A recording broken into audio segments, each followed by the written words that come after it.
Yes les amis, bienvenue sur Vestiaire CFC pour une nouvelle vidéo Actu Foot de Chelsea. Également l'avant-match entre Chelsea et West Ham qui va se dérouler dans 24 heures.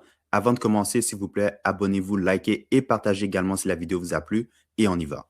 Aujourd'hui, dans l'actu de Chelsea du 30 janvier 2026, nous allons revenir sur le point de presse de Liam Rossignol qui en a profité pour revenir sur le match contre Napoli, également contre West Ham, avec également des mises à jour par rapport aux joueurs qui sont proches de revenir de blessures.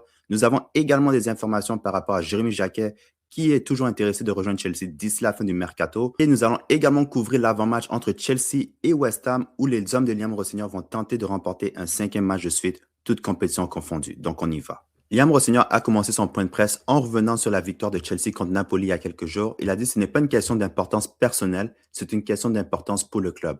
Je fais partie d'un club, je ne quitte pas Napoli en me disant c'est énorme pour moi, nous devons continuer à gagner des matchs. Liam Rossignol en a profité pour dire c'était quoi sa priorité avec Chelsea actuellement. Il a dit la priorité est de constituer une équipe aussi performante que possible. J'ai assez d'expérience pour savoir que la situation peut évoluer très rapidement. Il s'agit d'être prêt à toute éventualité, arrivée, départ. Le mercato pour être animé. Il a raison. Moi, je pense qu'après la clôture du mercato hivernal, c'est là vraiment il va être capable de solidifier son équipe. Il va être capable de savoir à qui jouer parce qu'actuellement, il y a beaucoup d'incertitudes. Liam Rossignol en a profité également pour dire qu'il croit énormément en João Pedro. Pour João Pedro, les buts qu'il marque sont le fruit d'un travail acharné sans le ballon. Sa performance contre Napoli était incroyable. Il a un énorme potentiel pour devenir un buteur de 25 buts par saison, tout comme Liam Delap. Il a totalement raison parce que si on compare João Pedro avec les autres signatures cet été. Donc, si on combine les statistiques entre Ligue des Champions et Première Ligue, João Pedro est actuellement la nouvelle signature avec le plus de contributions offensives. Mais João Pedro, comparé par exemple à Gyökeres et puis Ekitike, c'est pas un neuf traditionnel. On aime appeler João Pedro un neuf et demi. Donc, mais sinon, en vrai, João Pedro, c'est un bon finisseur. Il faut juste qu'il tire un petit peu plus et je te dis, les buts vont venir. Rossignol a également rajouté que selon lui, Enzo Fernandez fait partie des meilleurs au monde. C'est déjà un joueur de classe mondiale. Il ne m'a pas surpris, c'est un gagnant. Il est exigeant et a soif d'apprendre. Je suis impatient de voir ce qu'il va nous apporter pendant mon séjour ici. Donc, force est d'admettre que Enzo Fernandez, il performe quand même assez bien cette saison. Donc, cette année, il a 10 buts et 4 assists en toutes compétitions confondues. C'est certain qu'il y a certaines performances qui auraient pu être mieux, mais honnêtement, Enzo Fernandez, il fait quand même un bon travail, faut l'admettre, parce que c'est un leader dans les vestiaires et également, il prend ses responsabilités sur le terrain quand c'est le moment. Donc, Enzo, il faut que ça continue parce que c'est un joueur très important pour Chelsea, malgré que beaucoup veulent l'admettre. Il est également revenu sur la possibilité de signer un défenseur d'ici la fin du mercato. Il a dit c'est une possibilité, mais nous cherchons à nous renforcer dans tous les secteurs. Des joueurs inattendus peuvent émerger, que ce soit au milieu ou à l'aile. Je veux recruter des joueurs qui aient un impact avec l'équipe. Il a dit Josh Achepong est un joueur exceptionnel, un grand talent, je le veux avec moi. Donc, petit à petit, je pense qu'on va commencer à voir Rossignol donner un petit peu plus de chance à Achepong parce que je sais que Rossignol, il n'a pas de difficulté à donner la chance aux jeunes joueurs. Donc, c'est une question de temps avant que Josh commence vraiment à avoir une chance. Il faut vraiment qu'il soit prêt lorsque son opportunité va arriver. Rossignol a également mentionné qu'il veut modifier la stratégie de Chelsea et il a besoin d'un joueur qui est capable de faire les longues touches parce que on le sait actuellement en Première Ligue, c'est une des modes actuellement. On a encaissé tellement de buts en plus sur ce genre de situation-là. Mais là, Rossignol, il a dit, moi, je veux aussi un joueur qui est capable de faire ça pour qu'on fasse la même chose aux autres équipes aussi. Et puis Maresca, lui, il avait mentionné que c'est pas quelque chose qu'il voulait faire. Rossignol, il a dit, moi, je m'en fous tant que ça nous aide à gagner les matchs. Donc, tu vois déjà la différence de mentalité. Donc, d'après vous, est-ce que c'est une bonne idée de Rossignol de rajouter les longues touches pour essayer de marquer des buts? Parce que moi, d'après moi, tant que ça nous fait gagner des matchs, je suis content avec ça. Liam Rossignol a également commenté sur Cole Palmer. Il a dit qu'il a réalisé 2 passes décisives et une prestation exceptionnelle contre Napoli. Il est disponible pour débuter contre West Ham. Je suis vraiment ravi. On est tous ravis. Également, Rossignol a profité pour dire que Lival Colwill est de retour à l'entraînement. Je lui ai parlé ce matin, il est vraiment en forme, quel professionnel. Il travaille tellement dur, c'est formidable de le revoir sur le terrain en pleine forme et il a déjà hâte de rejouer. On a vraiment hâte de voir Colwill et on va peut-être le voir un petit peu plus rapidement que ce que vous pensez. Parce que Rossignol a confirmé que Lival Colwill devrait rejouer cette saison d'après lui. Il pourrait revenir avant la fin de la saison, mais ça sera fait étape par étape. Je ne veux pas faire de promesses que je ne pourrai pas tenir. Donc, il y a vraiment des possibilités de voir Lival Colwill de retour cette année. Donc, dites-moi, est-ce que vous êtes content? Rossignol a également confirmé que Romelu Lavia est tout proche d'un retour à l'entraînement complet avec ses coéquipiers. Donc, ils ne prennent pas de chance avec lui. Ils essaient vraiment d'aller étape par étape pour ne pas vraiment le faire revenir trop tôt. Donc, on devrait avoir peut-être Colwill et Lavia d'ici la fin de la saison. Donc, est-ce que vous pensez que ça fait une différence pour Chelsea? Prochaine nouvelle. Donc, avec la fin du mercato hivernal qui arrive dans quelques heures seulement, on se demandait qu'est-ce que Chelsea va faire avec Anselmino et également Jérémy Jacquet qui a dit qu'il est prêt à rejoindre Chelsea, mais Rennes ne veut pas le laisser partir cet hiver à moins que Chelsea paye les 65 millions d'euros demandés et Chelsea ne veut pas payer ce montant-là. Donc là, voici plus de détails par rapport à la stratégie pour le prochain défenseur central de Chelsea. Donc, exclusif de Fabrice Hawkins, Chelsea aimerait récupérer Mamadou Sarr prêté à Strasbourg actuellement. Les Anglais pensaient envoyer Anselmino à Strasbourg après l'avoir rompu son prêt avec Dortmund. Problème, l'international argentin ne souhaite pas s'y rendre pour le moment. Sans renfort de poids, Sarr ne va pas partir à Chelsea. Vraiment, encore une fois, les directeurs sportifs, c'est quoi qu'ils font? C'est quoi qu'ils font? Pourquoi rappeler Anselmino de son prêt? Un prêt où il était heureux, où il était capable d'avoir du temps de jeu. Tout le monde pensait que vous l'avez rappelé parce que vous voulez donner une chance dans l'équipe première. Même si Anselmino, il accepte d'aller à Strasbourg, comment vous pensez que les fans de Strasbourg vont prendre ça?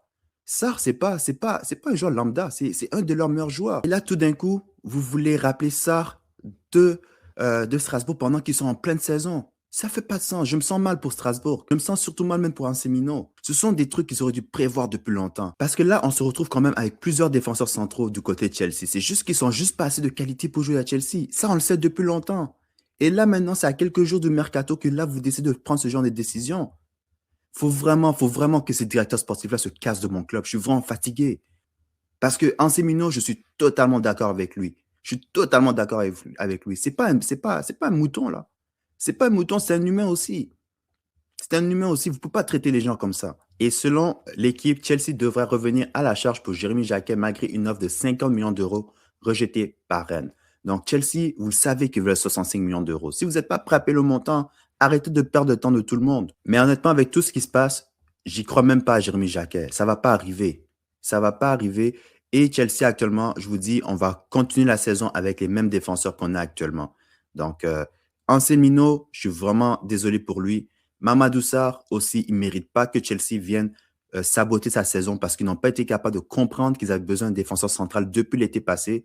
Donc, dis-moi dans les commentaires qu'est-ce que vous pensez de toute cette situation et est-ce que vous êtes d'accord avec ce que Chelsea fait actuellement avec Anselmino et Mamadou Sarr. Prochaine nouvelle, donc on sait maintenant c'est quoi les playoffs de Ligue des Champions. Donc, PSG va jouer contre Monaco, Karabakh va jouer contre Newcastle. Donc, entre ces quatre-là, ça va être le prochain adversaire de Chelsea au prochain tour. Également, on a Juventus contre Galatasaray, il y a Club Brugge contre Atlético Madrid, Benfica contre Real Madrid. Également, il y a Bodo Glimt qui va jouer contre Inter de Milan, Borussia Dortmund contre Atalanta, Olympiakos contre Leverkusen. Donc, dis-moi dans les commentaires avec les quatre prochains potentiels adversaires de Chelsea, qui selon vous serait le meilleur match pour Chelsea. Prochaine nouvelle, donc voici un classement des top 10 meilleures signatures sous Blueco. Donc Cole Palmer est le premier.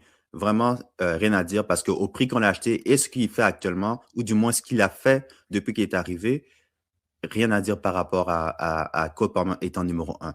Caicedo deuxième, Cucurella troisième, Enzo Fernandez quatrième, Estevao cinquième, malgré qu'il vient tout juste d'arriver. Je suis sûr qu'il va remonter bientôt dans ce classement-là. Gusto, Pedro Neto, d'après moi, c'est la surprise dedans. Robert Sanchez, petit à petit, tu vois qu'il commence à remonter dans l'estime des fans. João Pedro également, vu qu'il vient d'arriver, je pense qu'avec le temps, s'il continue à performer, il va monter dans le classement. Nicolas Jackson également, je pense qu'il a eu un bon début, mais évidemment, ça n'a pas fonctionné, mais c'est quand même un bon top 10. Donc, dis-moi, est-ce que vous êtes d'accord avec ce top 10-là? Sinon, ça serait quoi votre classement? Prochaine nouvelle. Donc, actuellement, en Ligue 1, Valentin Barco est le joueur qui a fait le plus de passes en profondeur devant Vitinha qui est deuxième. Mais regardez la différence. Valentin Barco en a 31 et Vitinha en a 13. Et on sait actuellement que Barco, c'est un joueur que Chelsea adore. Moi, je vous dis, ma prédiction, encore une fois, je le répète encore une fois, l'été prochain, Valentin Barco va être un joueur de Chelsea. Et selon des sources, même à l'interne, on sait que Chelsea et Rosseignol, ils veulent Barco. Donc, dis-moi dans les commentaires, est-ce que vous pensez que Valentin Barco serait un bon achat pour Chelsea? Prochaine nouvelle, donc Chelsea va recevoir West Ham demain pour le dernier match du mois de janvier. Un match très important pour Chelsea qui va tenter de remporter un cinquième match de suite, toutes compétitions confondues. Liam Rosseignol avait ceci à dire sur l'importance du match demain. Il a dit « Demain, c'est le match le plus important de la saison. Je vais apprendre énormément de choses. Dans ce genre de match, il faut se surpasser et ne pas se reposer sur ses lauriers. » Il a totalement raison parce que ça, c'est vraiment un match piège. Parce que quand tu regardes le classement des deux équipes, tu te dis que Chelsea, qui est actuellement cinquième au classement, et West Ham, qui est actuellement 18e au classement, tu te dis que Chelsea doit gagner ce match-là facilement. Mais on sait qu'avec Chelsea, il n'y a jamais rien de facile. Quand on joue contre des équipes qu'on doit battre, c'est là même que je trouve qu'on a plus de difficultés. Donc, demain, ça va vraiment être un test pour voir vraiment est-ce que les joueurs de Chelsea évoluent sur au senior. Donc, il a totalement raison par rapport au fait qu'il va apprendre beaucoup de choses suite à ce match-là. Et comme on dit, West Ham, actuellement, ils ont gagné leurs 2 derniers matchs quand même. Donc, ils commencent à prendre une certaine forme. Mais si on se rappelle, le premier match que Chelsea a joué contre West Ham cette saison, ils les ont battus 5-1 à leur stade. Donc, il faut s'attendre à ce que West Ham ils viennent avec un certain orgueil et veuillent justement continuer sur leur série de victoires. Et la même chose avec Chelsea aussi, qui va viser une 3e victoire de suite en Première Ligue. Donc, je pense que c'est l'occasion pour Chelsea vraiment d'essayer de monter au classement. Surtout quand on regarde le calendrier ce week-end, on voit par exemple Liverpool va jouer contre Newcastle, Manchester United va jouer contre Fulham. Et moi, je vous dis ma prédiction, parce que United, depuis qu'ils ont changé leur entraîneur, ça va très bien. Ils ont battu Arsenal, ils ont battu Manchester City. Mais je pense que le vrai test aussi pour Manchester United, ça va être contre une équipe comme Fulham. Une équipe qui n'a pas nécessairement tout le temps le ballon, une équipe qui va attendre que tu fasses une erreur pour te prendre en contre-attaque. Donc, je pense que demain, ça va être un match très important pour United. Mais je pense que si on gagne notre match, on peut soit rester à la 5e place ou peut-être aller à la 4e place. Donc, selon moi, voici le 11 de départ que Rossignol va aligner contre West Ham demain parce que c'est un match important qu'on doit gagner. Je sais qu'on joue quelques jours après contre Arsenal, aussi un autre match important en demi-finale lors du match retour. Donc, évidemment, je m'attends à ce que vraiment on vienne aussi avec notre meilleure équipe contre Arsenal. Mais contre West Ham, je veux voir quelques changements, mais je veux quand même voir un 11 de départ qui est capable de battre West Ham facilement. Ben, pas facilement, mais qui est capable de les battre demain et prendre les 3 points. Donc, je viens toujours avec Sanchez dans les buts, Reece James en tant que latéral droit. Ma charnière centrale serait Achepong et Chaloba. Défenseur gauche, je mettrais Atto. Nos 2 pivots seraient Caicedo et Enzo Fernandez.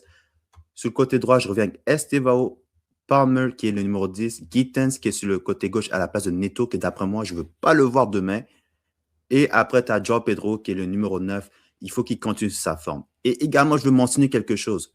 Quand il y a les pénaltys maintenant, c'est qui doit prendre les pénaltys? C'est Enzo Fernandez, c'est Cole Palmer ou c'est João Pedro? Parce que moi, j'ai besoin que mon attaquant marque des pénaltys. Donc, Enzo Fernandez, je sais que tu as un bon tir de pénalty, mais maintenant, laisse les pénaltys soit à Palmer, soit à João Pedro ou même Estevao. Il faut qu'il reste moins des pénaltys. Donc, dites-moi, est-ce que vous êtes d'accord avec ça?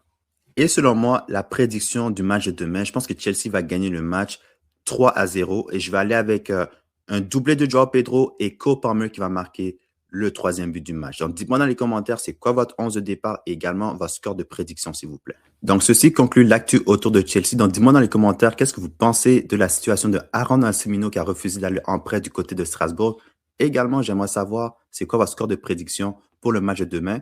Abonnez-vous, likez, partagez et on se retrouve dans une prochaine vidéo après le match contre West Ham. On y va.